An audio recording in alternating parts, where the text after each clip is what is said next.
Sa iba pang balita, dumulog ang China sa United Nations para ireklamo ang aksyon ng Vietnam sa South China Sea. Samantala, nananatili naman ang posisyon ng palasyo na patuloy na isusulong nito ang kooperasyon sa rehiyon sa kabila ng agawan ng teritoryo. Para sa detalye, nagbabalik si Elena Luna.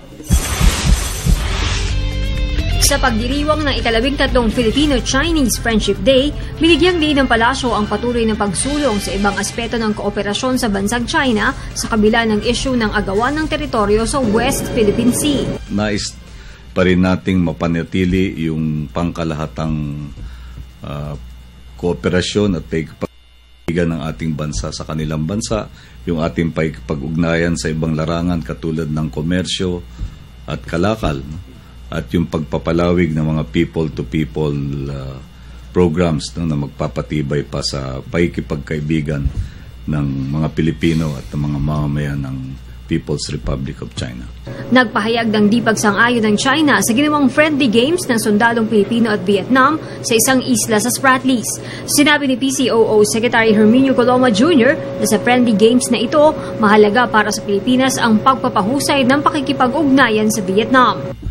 Yun naman pong sinagawa natin ay bilang isang konkretong pagpapakita na maari namang magsama at maging magkaibigan ang mga kinatawan ng mga bansang mayroong sinusulong na kanikanyang mga usapin or claims to the maritime entitlements in the South China Sea or West Philippine Sea.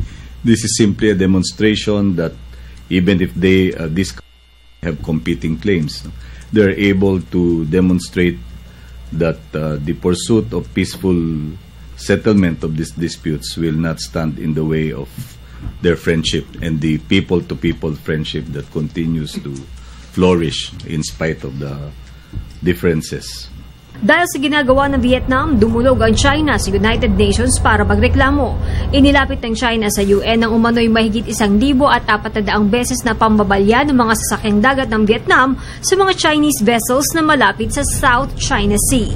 Sa larangan ng pandaigdigang pakikipag-ugnayan, normal naman na magkaroon ng ganyang mga hakbang para maisulong ang posisyon ng mga bansa.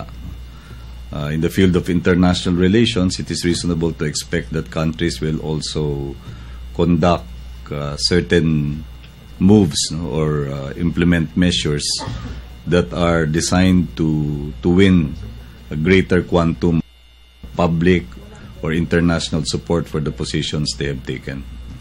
Para sa Telebisyon ng Bayan, Elena Luna.